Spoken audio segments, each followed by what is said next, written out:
Hi, hello, வணக்கம். Welcome back to trend rackers academy. So, அந்த war அப்படிங்கிறது வந்து இன்னும் முடியவே இல்லைங்க. ஆ, மாறி மாறி அடிச்சுக்கிட்டே தான் இருக்காங்க. இதுக்கு ஒரு முடிவு அப்படிங்கிறத வந்து கொண்டு வரவே மாட்றாங்க. ஸோ, இவ்வளோ நாள் வந்து மக்கள் இருக்கிற இடம், அப்புறம் மிலிட்ரி பேஸ் இந்த மாதிரி அடிச்சிட்டு இருந்தவங்க, இன்னைக்கு என்னன்னு பார்த்தீங்கன்னா, க்ரூட் ஆயில் பேஸை வந்து அடிக்க ஆரம்பிக்கிறாங்க.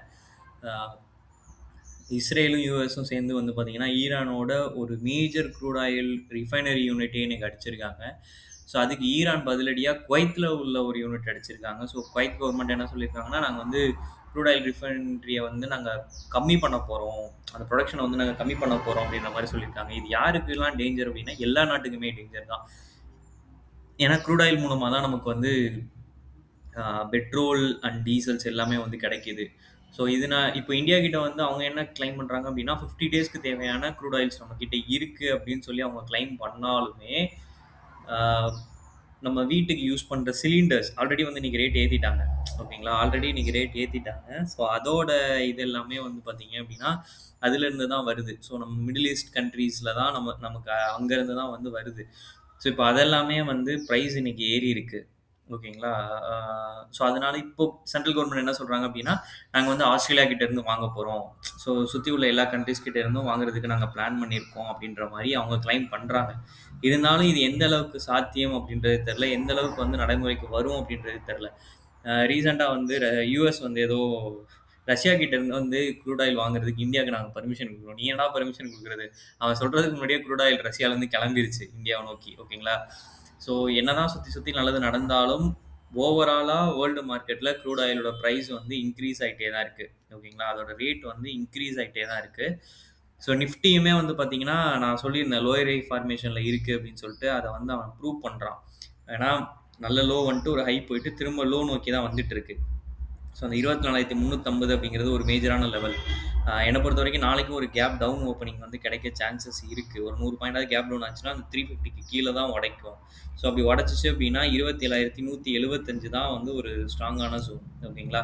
ஸோ அத பிரேக் பண்ணுச்சுன்னா, அடுத்து ஒரு ஃப்ரீ ஃபால் ஜோன் வேற இருக்கு. அது வந்து 23,800 கிட்டத்தட்ட அடுத்து ஒரு 350 பாயிண்ட் வந்து ஃப்ரீ ஃபாலாவே இருக்கு. மார்க்கெட்டுக்கு அதுக்கடுத்து ஒரு 2 ஃப்ரீ ஃபால் ஜோன்ஸுமே இருக்கு. நிஃப்டிய பொறுத்தவரைக்கும். ஸோ அந்த 350 அத விட்டா அந்த 24,175 2மே ஒரு க்ரூசியலான பாயிண்ட். அத பிரேக் ஆச்சு அப்டின்னா ரொம்ப சிக்கல் தான் நிஃப்டிக்கு. ஸோ என்ன பொறுத்தவரைக்கும் நிஃப்டி இப்ப தான் டவுன் ட்ரெண்ட் ஸ்டார்ட் ஆயிருக்கு. டவுன் ட்ரெண்ட்ல தான் இருக்கு. பேங்கிங்கும் அதே தான் நான் சொல்லியிருந்தேன். அந்த ஜோனுக்குள்ள இருக்கிற வரைக்கும் அவனுக்கு டேஞ்சர் இல்ல அப்டின்னு சொன்னேன். அந்த ஜோன விட்டு வெளில வந்துட்டான். ஓகேவா? ஸோ வெளில வந்தனால அவனுக்கு கொஞ்சம் க்ரூசியல் தான். ஸோ என்ன பொறுத்தவரைக்கும் அவனுக்கு அடுத்து இருக்க சப்போர்ட் லெவல் அப்படின்னு பார்த்தீங்க அப்படின்னா, 57,000 ஸோ ஆல்மோஸ்ட் இந்த ஏரியா தாங்க. 57,000 300ன்னு வச்சுக்கோங்களேன். 57,300 இப்ப 57,780ல இருக்கான். 57,300 அப்படிங்கிறது அவனுக்கு ஒரு குரூசியலான லெவல். அத பிரேக் பண்ணா 56,600 வரைக்கும் ஃபால் ஆக சான்சஸ் இருக்கு. ஸோ அவனும் வந்து எனக்கு என்னமோ டவுன் ட்ரெண்ட் ஸ்டார்ட் ஆகுற மாரியே இருக்கு. Lower high ஃபார்மேஷன்ல. ஸோ பார்ப்போம். திரும்ப அவனும் செல் ஆச்சுன்னா அப்படின்னா நிஃப்டி நம்ம சொல்லவே தேவையில்ல. அது நிஃப்டி ஆட்டோமேட்டிக்கா செல்லிங் போயிரும்.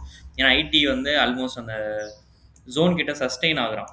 நான் சொல்லியிருந்தேன் அந்த 30,163 எனக்கு தெரிஞ்சு நாளைக்கு கீழ தான் உடைக்க போறான். ஸோ அவன் வந்து 29,800 பிரேக் பண்ணி கீழ வந்தான் அப்படின்னா, 28,000ல தான் நெக்ஸ்ட் சப்போர்ட் இருக்கு ஐடி செக்டாருக்கு. ரிலையன்ஸ் வந்து சிங்கிள் ஹேண்டடா மேல ஏறுனான். பட் அந்த ஜோனுக்கு கீழ தான் வச்சிருக்கான். ஓகேங்களா?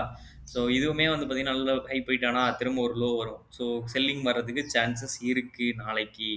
நாளைக்கு மார்க்கெட் கீழ இறங்க நல்லாவே சான்சஸ் இருக்கு. ஏன்னா எல்லாமே அததான் சொல்லுது. ஹெச்டிஎஃப்சி பேங்க்கும் அந்த அதே அந்த ஃபார்மேஷன்ல தான் இருக்கான். ஸோ அவனுக்கு மைனர் சப்போர்ட்டா 8 848 இருக்கும். அத பிரேக் பண்ணுச்சுன்னா 834 வரைக்கும் ஃபால் ஆக சான்சஸ் இருக்கு. நல்லா ஃபால் ஆகட்டும். அப்பதான் நெறைய ஷேர்ஸ் வந்து கம்மியான ரேட்ல கிடைக்கும். க்ரூட் ஆயில் ஏறிட்டே இருக்கு. ஸோ அது ஒண்ணு தான் வந்து இப்போதைக்கு ட்ராபேக்கா இருக்கு. மத்தபடி மார்க்கெட் இறங்குறது வந்து பிரச்சனை இல்லங்க. எஸ்ஐபில இன்வெஸ்ட் பண்ணியிருக்கவங்க கீப் ஆன் இன்வெஸ்ட் பண்ணிட்டே இருங்க. பிரச்சனை கிடையாது. மார்க்கெட் இறங்குறது நல்லதான். நெறைய இன்வெஸ்டர்ஸ் உள்ள வருவாங்க. எந்த அளவுக்கு இறங்குதோ, அந்த அளவுக்கு ஃபாஸ்ட்டா ரெக்கவரி அப்படிங்கிறது இருக்கும் மார்க்கெட்ல. ஸோ பார்க்கலாம். ஓகேங்களா? நெறைய பேர் வீடியோஸ் பார்க்குறீங்க. உங்களுக்காக யூஸ்ஃபுல் கன்டென்ட் போடுறவங்க ட்ரெண்ட் பிரேக்கர்ஸ் அகாடமி இதுவரைக்கும் நீங்க சப்ஸ்கிரைப் பண்ணல அப்படின்னா, சப்ஸ்கிரைப் பண்ணிக்கோங்க. தேங்க் யூ ஃபார் வாட்சிங்.